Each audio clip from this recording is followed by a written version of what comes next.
For more than 40 years, Jim Carrey made the world laugh while quietly collecting scars Hollywood never saw. Behind the wild characters and rubber-faced chaos was a man who remembered every slight, every insult, and every moment when respect was denied. At 63, he no longer hides the truth. Jim Carrey is finally ready to say the names, the actors who pushed him too far, the betrayals he carried for decades, and the industry moments that changed him forever. Tommy Lee Jones. In 1994, Jim Carrey stood at the peak of his comedic power. Ace Ventura, The Mask, and Dumb and Dumber had made him one of the most bankable stars of the decade, and stepping into Batman Forever felt like a natural next chapter. Sharing the screen with Tommy Lee Jones, a recent Oscar winner for The Fugitive, was supposed to be a milestone, a moment where the rising king of comedy met one of Hollywood's most respected dramatic giants. But from the very beginning, the tension was unavoidable. Warner Brothers had pushed Jones into the project after replacing Billy D. Williams, and behind the scenes, Jones made it clear he saw the campy Two-Face role as a step beneath him. Crew members recalled him rolling his eyes at the script, complaining that the film felt like silly money for silly work, the complete opposite of the serious dramas he was used to carrying. Carrey tried to bridge the gap. He walked onto set eager to impress, improvising jokes, experimenting with his scenes, bringing the same high-energy chaos that had made his career. But Jones didn't see genius. He saw disrespect. The more Carrey committed to the Riddler's manic unpredictability, the more Jones felt overshadowed. His acting style was controlled, internal, measured. Carrey's was explosive and impossible to ignore. The clash was inevitable. Everything came to a head the night before the pair filmed one of their biggest scenes together. Carrey spotted Jones eating dinner in a Burbank restaurant, walked over with a smile, and offered a polite greeting. What happened next became legend. Jones stood up, shaking, and told him, "I hate you. I really don't like you. I cannot sanction your buffoonery." The words landed like a punch. Carrey had never been spoken to like that by a co-star, especially one he'd admired for years. Schumacher later said it plainly. Jim was a gentleman. Tommy Lee was threatened by him. For Carrey, it was his first bitter lesson about Hollywood elitism. How comedy was treated as lesser, how prestige actors guarded their territory, and how admiration could turn to resentment overnight. Jerry Lawler. By 1999, Jim Carrey's career had shifted from slapstick chaos to transformative performance. When he accepted the role of Andy Kaufman in Man on the Moon, he didn't just act. He vanished inside the character. Kaufman had blurred the line between comedy and provocation, between sincerity and deception.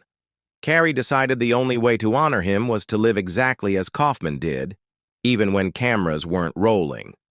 What began as method acting soon became something darker, and the person caught directly in the crossfire was Jerry the King Lawler.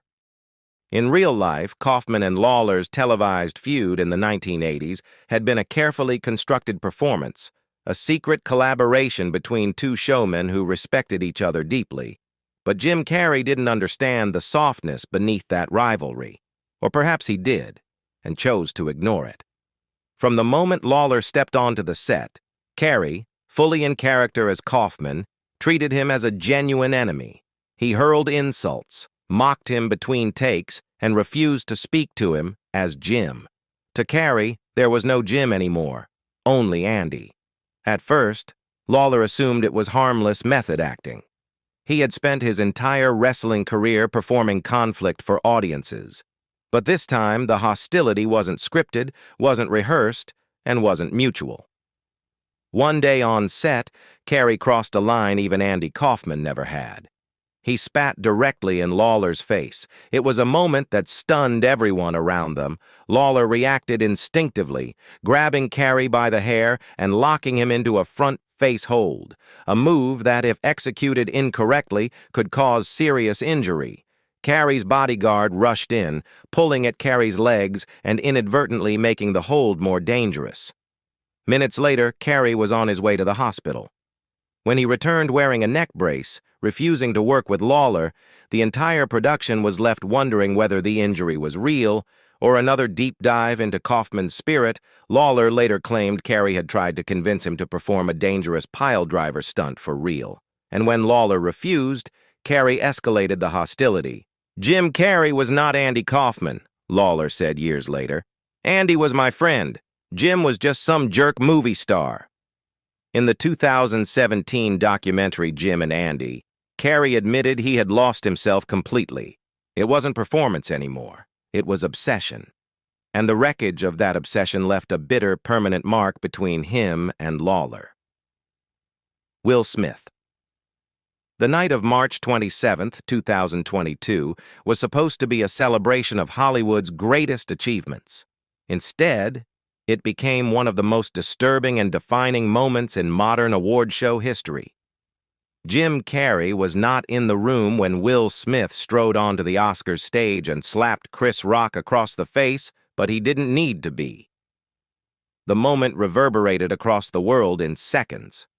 What struck Carrey wasn't the violence itself. It was what happened after. Barely 40 minutes later, Will Smith returned to the same stage, tearful, emotional, defending his actions as love and protection, and the audience rose to its feet. They applauded a man who had just assaulted someone on live television for Carrey.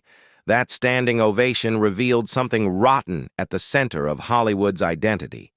The next morning, he told Gayle King, "I was sickened by the standing ovation. Hollywood is spineless en masse." It wasn't just disappointment. It was hurt, betrayal, and disgust from someone who had spent decades understanding the industry's hypocrisy. Carrey had endured public mockery of his mental health, his relationships, and his career. He had sat through award shows where hosts made jokes at his expense. He had never once responded with violence. To him, the slap wasn't a heated moment. It was a dangerous precedent, a sign that power now meant immunity. "You do not have the right to walk up on stage and smack somebody because they said words," he said firmly. The principle mattered more than the personalities involved, and then came the statement that ricocheted around the world.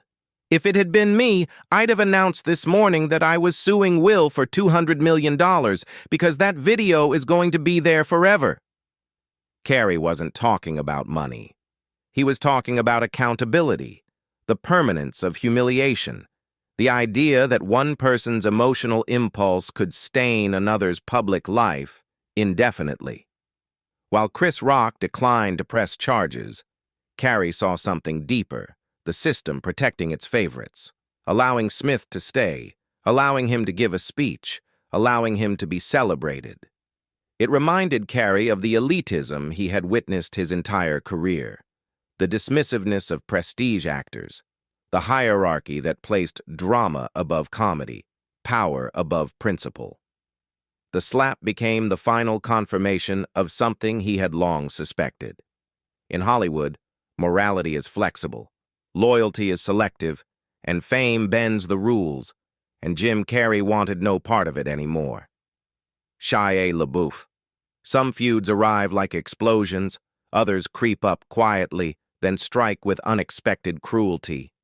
Jim Carrey's conflict with Shia LaBeouf belonged to the second category, subtle at first, then suddenly vicious.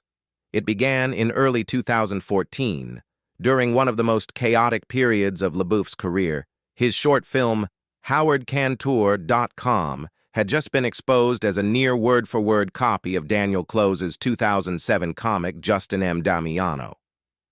The scandal spiraled instantly, plagiarism accusations, angry artists, and headlines calling LaBeouf a fraud.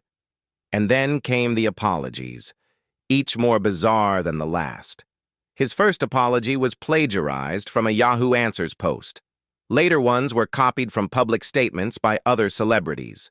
At one point, he tweeted he was retiring from public life, only to return days later with a new performance art explanation about the death of authorship. Hollywood wasn't sure whether he was melting down or putting on a show. Jim Carrey, however, saw comedy in the chaos. At the 2014 Golden Globes, Carrey walked on stage and opened with the familiar line, "Dying is easy, comedy is hard." Then he added the dagger, "I believe it was Shia LaBeouf who said that. So young, so wise." The audience erupted. It was classic Carrey, sharp, clever, delivered with a grin, but LaBeouf didn't laugh. Instead, he retaliated in the most personal way possible. He posted a music video featuring Jim's daughter, Jane Carrey, then followed it with a cutting caption. "At least I don't get arrested for indecency on major LA highways or abandon love children." It was a brutal, targeted attack and completely unfounded. What made it even stranger was that his insults were plagiarized again, this time lifted almost word for word from Rupert Murdoch's 2012 rant about Hugh Grant. Within 30 minutes, LaBeouf panicked and deleted everything. He posted an apology acknowledging Jim's involvement in his daughter's life and expressing regret. But by then, the damage was done. The feud had taken an unsettling turn. Later discoveries revealed that at the time of the tweets, LaBeouf's Twitter activity showed he had been following only one account, Jane Carrey's. When he unfollowed her immediately after the attack, it left behind a disturbing implication. This wasn't artistic experimentation. It bordered on obsession Mark Wahlberg. Unlike Jim Carrey's explosive encounters with Tommy Lee Jones or the chaotic hostility with Shia LaBeouf, his rift with Mark Wahlberg grew from something quieter, an unspoken judgment, delivered publicly and aimed straight at one of the most sensitive chapters of Carrey's life. Their tension wasn't born on a film set, nor did it come from a personal exchange. Instead, it began in 2016 when Wahlberg made remarks about celebrities speaking on politics and public health. "A lot of people need to shut up and just act," Wahlberg said. He didn't mention Carrey by name, but Hollywood didn't need a translator. Everyone understood who he meant. To grasp why the comment cut so deeply, you have to go back to 2005, when Jim Carrey began dating Jenny McCarthy. Their 5-year relationship placed Carrey in the center of one of the most controversial public health debates of the era. McCarthy believed vaccines contributed to her son Evan's autism, and together the couple became the most high-profile faces of the anti-vaccine movement. They appeared at rallies, wrote opinion pieces, and criticized the CDC in interviews. Carrey, who had always used his fame for emotional storytelling rather than activism, was suddenly thrust into a medical and political firestorm he was never prepared for. The backlash was immediate and harsh. Medical communities condemned him, journalists mocked him, and when outbreaks of preventable diseases began reappearing across the U.S., critics pointed fingers at celebrity-driven misinformation.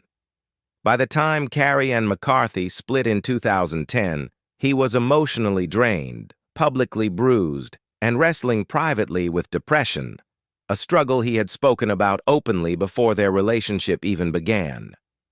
Years later, when Wahlberg dismissed celebrity activism as empty arrogance, it wasn't just an opinion.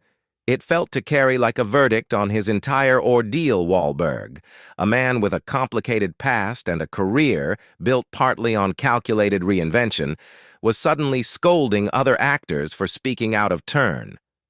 The hypocrisy stung. Carrey had made mistakes, but he had made them out of love. Love for a woman, for a child he had helped raise, and for a cause he believed, however imperfectly, needed attention.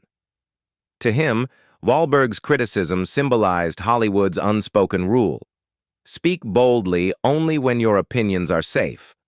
Challenge the system, question the narrative, or touch a controversial subject, and you'll be told to stay in your lane.